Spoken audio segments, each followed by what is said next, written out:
Hi అండి. అందరికీ నమస్కారం. Welcome to my channel. ఈ వీడియోలో ఏపీ ప్రభుత్వ ఉద్యోగులకు, పెన్షనర్లకు ప్రభుత్వం నుండి రావాల్సిన ఆర్థిక బకాయిలు ఎవరెవరికి ఎంతెంతనో ఆగస్టు నెల పే స్లిప్‌లో ప్రింట్ అంటూ అప్డేట్ అవ్వడం జరిగింది.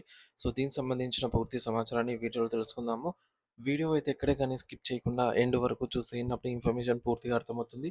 అలాగే వీడియో చూస్తున్న ప్రతి ఒక్కరు లైక్ చేయండి ఫ్రెండ్స్. ఈ వీడియోని తోటి ఉద్యోగ, పెన్షనర్ మిత్రులతో అయితే షేర్ చేయండి. కొత్తగా మన ఛానల్ చూస్తున్నవారు ఇంకా ఎవరైనా సబ్స్క్రైబ్ చేసుకోకపోతే వెంటనే మన ఛానల్ అయితే సబ్స్క్రైబ్ చేసుకోండి. సబ్స్క్రైబ్ చేసుకోవడం వల్ల నేను చేసే వీడియోస్ అన్నీ మీ వరకు రీచ్ అవుతాయి. సో ఫ్రెండ్స్, ఇక విషయానికి వచ్చినట్లయితే ఆంధ్రప్రదేశ్‌లో కొత్తగా కొలువుదీరిన కూటమి ప్రభుత్వంపై రాష్ట్ర ప్రభుత్వ ఉద్యోగులు, పెన్షనర్లు ఎన్నో ఆశలు పెట్టుకున్నారు.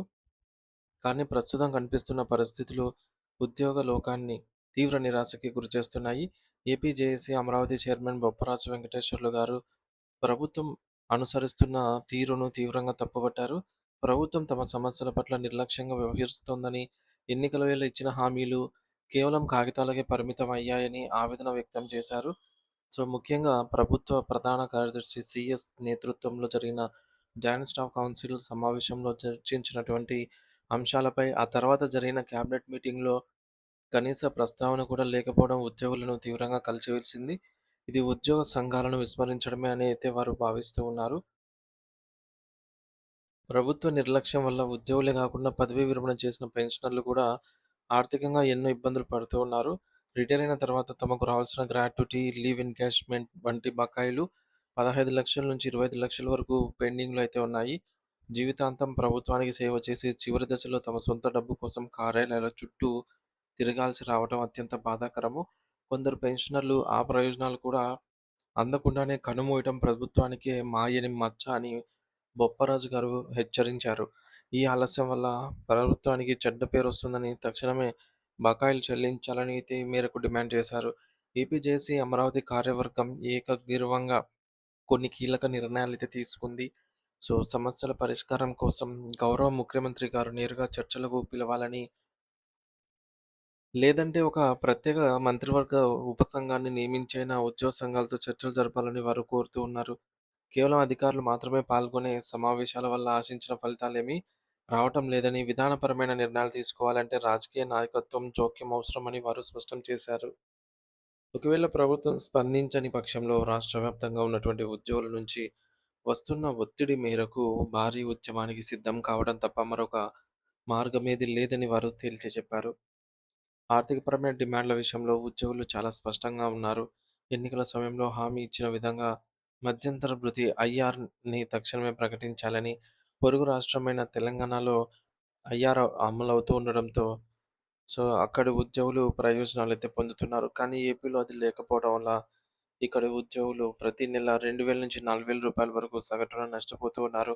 అలాగే 11 పీఆర్సీ బకాయిలు, పెండింగ్‌లో ఉన్న 4 డీఏలు, సరెండర్ లీవ్ డబ్బులను వెంటనే విడుదల చేయాలి. ఇంకా కాలం చెల్లిన 11వ పీఆర్సీ స్థానంలో 12వ వేతన సంఘాన్ని ఏర్పాటు చేసి ఉద్యోగుల జీతభత్యాల పెంపు దృష్టి వీటిపైన దృష్టి సారించాలని అయితే వారు డిమాండ్ చేస్తూ ఉన్నారు.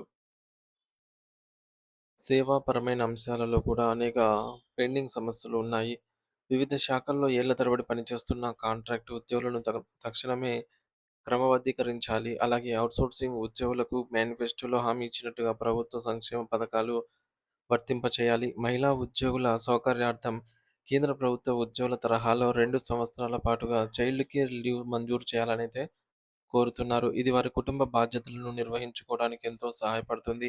మరో ముఖ్యమైన డిమాండ్ ఏమిటంటే ఆర్టీసీ, రెవెన్యూ వంటి విభాగాల్లో 10,000 లోపు తక్కువ పెన్షన్ పొందుతున్న రిటైర్డ్ ఉద్యోగులకు గతంలో ఇచ్చిన జీవో ప్రకారంగా రేషన్ కార్డులు అయితే మంజూరు చేయాలి. ప్రభుత్వం ప్రతి విషయంలోనూ పారదర్శకతను పాటించాలని ఏపీ జేఏసీ కోరుతోంది. ప్రతి ఉద్యోగికి లేదా పెన్షనర్‌కు ప్రభుత్వం ఎంత బాకీ ఉందో స్పష్టంగా లెక్కలు తేల్చాలి. ఆ వివరాలను సీఎఫ్ఎంఎస్ పోర్టల్‌లో లేదా పే స్లిప్‌లలో కనిపించేలాగా సాంకేతిక మార్పులు చేయాలి. నిధులు లేవు లేదా క్లియరెన్స్ కావాలి అనే సాకులను చెప్పి కాలయాపన చేయడం సరికాదని వారు హెచ్చరిస్తూ ఉన్నారు. ప్రజలకు ప్రభుత్వ పథకాలను చేరవేసే కీలక వారధులైనటువంటి ఉద్యోగులను విస్మరించడం వల్ల పరిపాలనపై ప్రభావం పడుతుందనైతే వారు గుర్తు చేస్తూ ఉన్నారు. చివరగా ప్రభుత్వంపై ఒత్తిడి పెంచేందుకు ఏపీ జేఏసీ అమరావతి తన సంస్థాగత నిర్మాణాన్ని బలోపేతం చేస్తోంది. రాష్ట్రంలోని మొత్తం 26 జిల్లాల్లో మహిళా మరియు పురుష విభాగాల కార్యవర్గాలను పూర్తి స్థాయిలో ఏర్పాటు చేస్తూ ఉన్నారు. మండల స్థాయి నుంచి జిల్లా స్థాయి వరకు ఉద్యోగులందరినీ కూడా ఏకతాటిపైకి తెచ్చి ప్రభుత్వంపై ధర్మ పోరాటానికి సన్నద్ధం అవుతూ ఉన్నారు. తమ సహనాన్ని బలహీనతగా భావించవద్దని, తక్షణమే ప్రభుత్వం స్పందించి చర్చలు ప్రారంభించకపోతే రాష్ట్రవ్యాప్త ఉద్యమ సెగలు తప్పవని బొప్పరాజు వెంకటేశ్వర్లు గారు ప్రభుత్వాన్ని తీవ్ర స్థాయిలో అయితే ఈ మేరకు హెచ్చరించారు. సో, ముఖ్యంగా నిర్లక్ష్యంపై నిరసన అండి. ప్రభుత్వం ఉద్యోగుల సమస్యలను పట్టించుకోకపోవడంపై తీవ్ర అసంతృప్తి వ్యక్తమవుతోంది. ఆర్థిక బకాయిలు రిటైర్డ్ ఉద్యోగులకు రావాల్సిన ఆర్థిక బకాయిలు ఏవైతే గ్రాట్యుటీ లీవ్ ఎన్‌క్యాష్‌మెంట్ ఇవి 10, 15-25 లక్షల వరకు ఉన్నాయి. వాటిని వెంటనే చెల్లించాలి.